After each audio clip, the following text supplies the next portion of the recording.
શું હરાવે જેને રામો પીર જીતાડે ખાલી વિશ્વા રાખો તો વાણ કિનારે પહોંચાડે. એક એવો અવાજ જે આત્માને સ્પર્શે અને સુર જે દિલ સુધી પહોંચે. એના કંઠે સરસ્વતીનો સુવાસ છે. સંઘર્ષથી સ્ટેજ સુધી, સ્વરથી સોશિયલ મીડિયા સુધી ખેડી જેમની સફર. ઉંમર લગભગ હું માનું છું ત્યાં સુધી 20 આસપાસ હશે આપની. કેટલી ઉંમરથી ગાવાની શરૂઆત? આમ તો 5-6 વર્ષથી ગાઉં છું. ભુવાજીએ એકવાર કીધું કે રાજન તું પણ ગા. પછી ત્યાંથી ગાવાની શરૂઆત કરી. માતાજીનું નામ લઈ અને ભગવતીએ બહુ સફળતા અપાવી. સ્ટુડિયો ઓનવિલ્સની ટીમ પહોંચી બનાસના રતન રાજન કાપરાના વતન, જેમના સ્વરમાં છે જાદુ અને વાતોમાં છે સાદગી. મમ્મી પપ્પાએ ક્યારેક કીધું છે કે અમારા માટે કોઈ ગીત ગાત, અથવા તો માએ કીધું હોય? કારણ કે સૌથી વધારે પ્રેમ મા પ્રત્યે હોય. લાખો જગતના લાડ લડાવ્યા, મીઠાયા અમૃત ધાવણ ધવડાયા, જો ના થાય કદી એનું અપમાન, દિલથી કરજો તમે સેવા સન્માન, વીરા બાપ છે ધરતીના મોટા ભગવાન. એના કંઠે સરસ્વતીનો સુવાસ છે, જે બનાસ નહીં પરંતુ ગુજરાતનું ગૌરવ છે, જેના થકી સચવાઈ છે સંસ્કૃતિની સુવાસ. એવા જ એક સંગીતકારને આજે મળવાનું છે. નમસ્કાર, હું છું ઉમંગ રાવલ અને સ્ટુડિયો વ્હીલમાં આજે અમારા મહેમાન બન્યા છે રાજન કાપરા, કે જે નાની ઉંમરમાં ખૂબ મોટી પ્રસિદ્ધિ મેળવી છે અને સાથે સાથે લોકોના દિલમાં પણ ઉતર્યા છે. એવું નથી કે ખાલી ગીતો જ ગાવા, પરંતુ ભગવાનની ભક્તિ સાથે ભજન અને કીર્તન કરીને પણ લોકોના મનમાં જેવું ઉતર્યા છે. રાજનભાઈ, ખૂબ ખૂબ સ્વાગત છે ગુજરાત ફર્સ્ટના સ્ટુડિયો વ્હીલમાં. રાજનભાઈ, શરૂઆત ત્યાંથી કરવી છે કે ઉંમર લગભગ હું માનું છું ત્યાં સુધી 20 આસપાસ હશે આપની. કેટલી ઉંમરથી ગાવાની શરૂઆત ને કેમ ગાવાની ગેલછા અથવા તો ઈચ્છા, એનું મુખ્ય કારણ શું? આમ તો 5-6 વર્ષથી ગાઉં છું. 2018-19ની સાલમાં કોટડા ગામે મારા દાદીમાના મોસાળમાં માતાજીની જાતર હતી, ગોગા મહારાજની અને ચેહરમાંની. એટલે ત્યાં ભુવાજીએ એકવાર કીધું કે રાજન તું પણ ગા. પછી ત્યાંથી ગાવાની શરૂઆત કરી. માતાજીનું નામ લઈ અને ભગવતીએ બહુ સફળતા અપાવી. એ જાતરમાં પ્રતિસાદ શું મળે? તો કારણ કે પહેલી વખત ગાવું, મેં જ્યારે પહેલી વખત આ માઇક હાથમાં પકડ્યું તો મારા હાથ પગને ધ્રુજ્યા હતા. એમ કેમેરો સામે હોય અને ગાવું, અથવા તો લોકો ઊભા હોય ને ગાવું. તમને કંઈ પહેલાં એવું થયું હતું ખરું કે આ ગઈશ, કેમ થશે, કેમ નહીં થાય? પહેલી વાર તો ત્યાં મેં ગાયું, ત્યાં તો પબ્લિક ઓછી હતી ને ત્યાં મારા સગાવાલાને એવું હોય, બધા મિત્રો હોય, ત્યાં તો એવો ઓછો અનુભવ થાય. પરંતુ છતાં પણ માતાજીની જાત્રા હતી એટલે એનું નામ લઈ ત્યાંથી ચાલુ કર્યું, એટલે એવો ખાસ અહેસાસ એવો વધારે નથી થયો. તો પછી આમાં જર્ની સ્ટાર્ટ કેવી રીતે થઈ? માનો કે જાતરમાં ગાઈ લીધું, ઘરના 15 કે 20, માનો કે 50 જણા હતા, તો પછી ભાવ ક્યાંથી આવે કે ના હવે એ સંગીતની દુનિયામાં પગ મૂકવો છે, એમાં સરસ્વતીના આશીર્વાદ લેવા છે? ત્યાંથી જ ગાવાની શરૂઆત કરી હતી. પરંતુ એના પછી અલગ અલગ જાતરમાં ગાયું અને છેલ્લે એકવાર મેં ગોગા મહારાજનું ગીત બનાવ્યું, મારી જિંદગી મારો ગોગો. સંજયભાઈ વઢવાએ પહેલું ગીત લખ્યું હતું અને મારું મેં પહેલું ગીત ગાયું હતું અને ત્યાંથી શરૂઆત કરી. જ્યારે શરૂઆત કરીએ તો ફેમિલીમાં કોઈ, માનો કે મોટા ભાઈ હોય, મમ્મી પપ્પા હોય, એમના થકી કોઈ રોકટોક કે ભાઈ હજી ભણવાનો ટાઈમ છે, હજી આ ગીત બીત કે રમેડી ગાવાનું રહેવા દો, જાતરમાં જવાનું રહેવા દો, પહેલાં ભણી લો ને પછી ગાવાનું કરજો? આમ તો દરેકની ફેમિલીમાંથી ભણવાનું તો કહેવામાં આવતું જ હોય અને એ જરૂરી છે. એજ્યુકેશન હાલના જમાનામાં જરૂરી પણ છે. પરંતુ મેં સ્ટાર્ટ કર્યું, મારી હાલ બી ઉંમર તો નાની છે અને આજથી 5-6 વર્ષ પહેલાં, એટલે ભણવાનું એક બાજુ ચાલુ હોય. ફેમિલીમાં પહેલાં તો ફેમિલીનો સપોર્ટ હોય ત્યારે તો આટલા સુધી આવી શકાય. એટલે મારા મા બાપનો પણ સપોર્ટ, આ સંગીતની દુનિયામાં પણ સપોર્ટ રહ્યો છે. એમને એવું નથી કીધું કે ગાવા નથી જવું, પહેલેથી જ એવું જ કીધું છે કે હા તને પસંદ છે તો કંઈ વાંધો નહીં. એટલે મારા મા બાપને હું ભગવાન માનું છું. 3 ભાઈ, મોટા ભાઈ ભૂરાભાઈ, પ્રવીણભાઈ, શેધાભાઈ, એમનો પણ સપોર્ટ રહ્યો છે શરૂઆતથી જ. પછી મારી સમાજનો પણ ખૂબ સપોર્ટ રહ્યો છે, રબારી સમાજનો, અને મારા વિસ્તારનો વાવ થરાદ બનાસકાંઠા જિલ્લાનો પણ ખૂબ ફાળો રહ્યો છે, ખૂબ સપોર્ટ રહ્યો છે. અને બધા ભાઈબંધોનો, બધા મિત્રોનો, બધા દિલથી રાખે છે અને દિલથી સપોર્ટ પણ કર્યો છે. શરૂઆતના કાળથી જ, શરૂઆતના સમયથી મારા સાથે સંજયભાઈ વઢવા મારા મિત્ર કહો તો, અને અમારા ચારે ભાઈઓનો પાંચમા ભાઈ કહો તો પણ કહી શકાય. ભાઈ પણ સાથે ભેગો છે. શરૂઆતના સમયથી અમે સ્કૂલના મિત્ર છીએ અને ત્યાંથી અમે ભેગા છીએ, સુખ દુઃખમાં સાથે છે. હજી ભણવાનું ચાલુ ખરું આપ? ભણવાનું એસઆઈ ચાલુ છે કોલેજ. અને ભણતા હોય તો ભણવાનું અને ગાવાનું, એટલે એમાં રિયાઝ કરવો, એટલે કે પ્રેક્ટિસ કરવી એ ખૂબ જરૂરી હોય છે ગીત ગાવામાં. અને ભણવામાં અભ્યાસ, લેશન અને યાદ રાખવું એ બહુ જરૂરી હોય. જાઓ ત્યારે એમ જ કહેતા છે ને, રાજન ગઈ નાખને 2 ગીત પછી વાંચીશું, એમ આવું થાય છે ખરું ભાઈબંધો સાથે સ્કૂલમાં? એટલે મતલબ ત્યાં સ્ટડી કરો? સ્કૂલમાં, હાઈસ્કૂલમાં ભણતો ત્યારે પ્રાથમિકમાં તો ગાવાનું સ્ટાર્ટ મેં નહોતું કરેલું. હાઈસ્કૂલમાં ક્યારેક શિક્ષકો કહેતા અને કોલેજમાં પણ. અને ભાઈબંધો તો ભેગા ત્યાં હોય તો પ્રોગ્રામો પણ અમુક જગ્યાએ ભાઈબંધો ભેગા હોય. અને રિયાઝની વાત તો, રિયાઝ તો દરેકને જરૂરી હોય છે, અને પ્રોગ્રામ વધારે હોય એટલે રિયાઝ જેવું થઈ જતું હોય. બે ભેગું કઈ રીતે આમ મેનેજ કરો છો, ભણવાનું ને ગાવાનું? ઉજાગરો તો પેલામાં થાય ને ઉજાગરો આમાંય થાય, કયો ઉજાગરો વધારે સારો લાગે? એ થોડું મુશ્કેલ છે બંને ભેગું કરવું એ, કારણ કે અમુક સમયે એક્ઝામ, હું કોલેજમાં હતો અને એક્ઝામ હતી અને રાતનો પ્રોગ્રામ હતો, થોડું મુશ્કેલ હોય, પરંતુ મેનેજ કરી લઉં છું. તો આ તો બધી વાતો થઈ, પણ જેની મને પણ રાહ હતી, ગીતો તો ઘણા બધા સાંભળ્યા છે. તમારું પહેલું ગીત તો તમે કીધું ગોગા મહારાજનું ગાયું છે, પણ તમને સૌથી વધારે પસંદ હોય અને લોકોને ખૂબ ગમ્યું હોય એવો 1-2 કડી તમને મજા આવે? પહેલાં મેં ગીત ગાયું મારી જિંદગી મારો ગોગો, એ પણ બધાએ બહુ વધાવ્યું હતું. શરૂઆતમાં એ પણ એના સ્ટેટસો, હજુ સુધી મને ફરમાઈશો આવતી હોય છે. એ અને એના સિવાય 2-3 ગીતો છે, હું તમને સંભળાવું ચોક્કસ.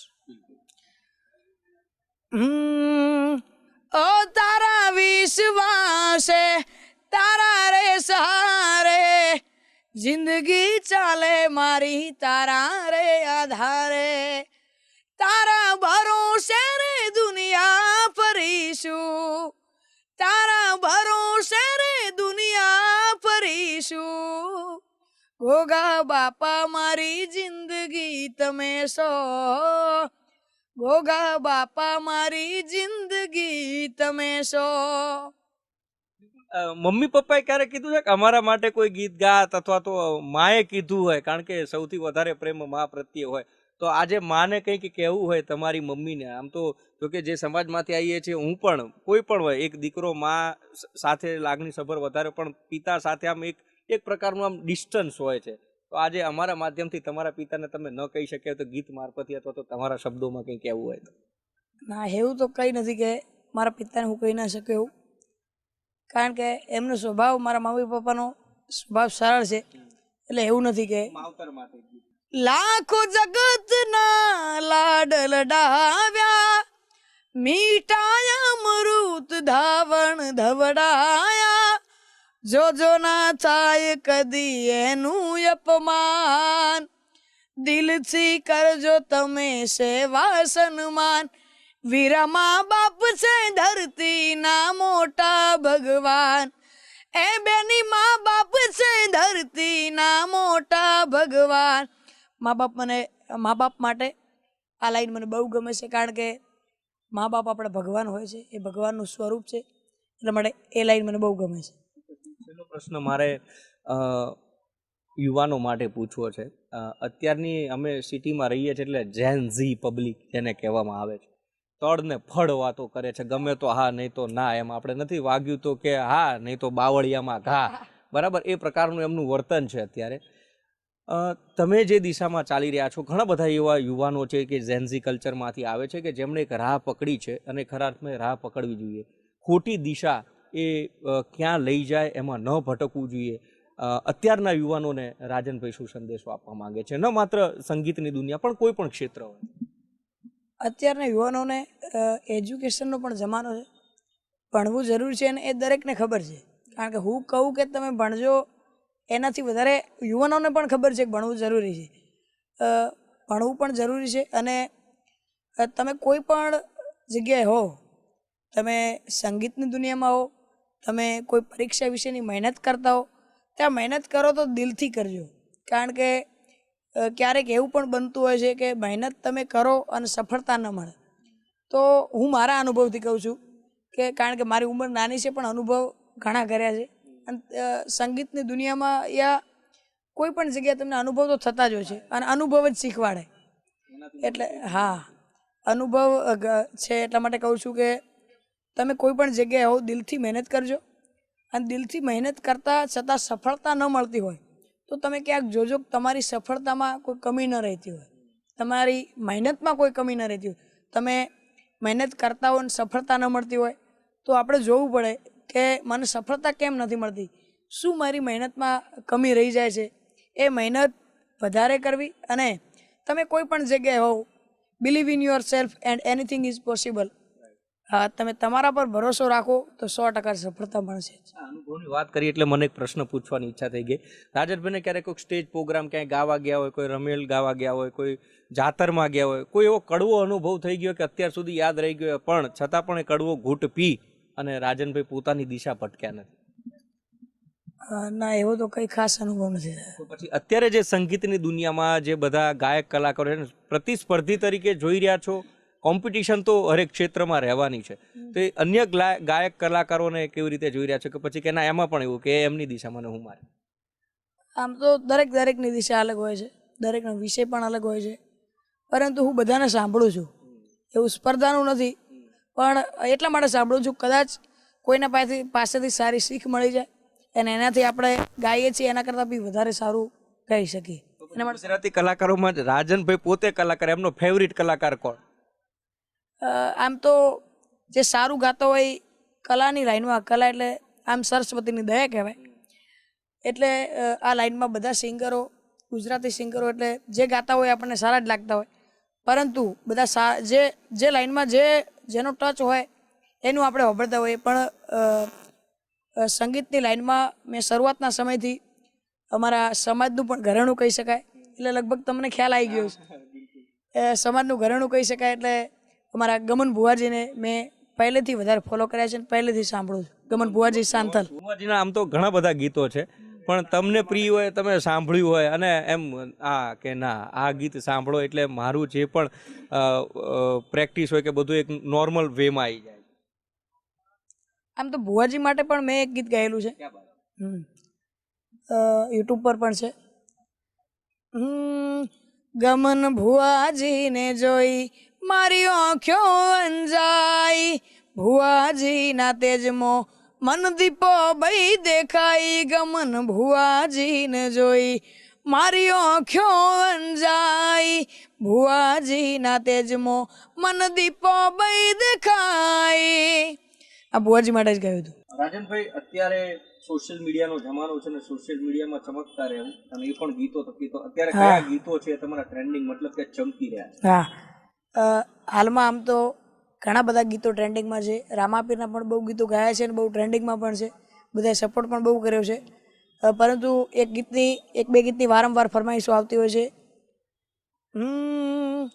લેર પાણીને લાડવાને મારું જીવન જલસા વાળું, લેર પાણીના લાડવાને જીવન જલસા વાળું.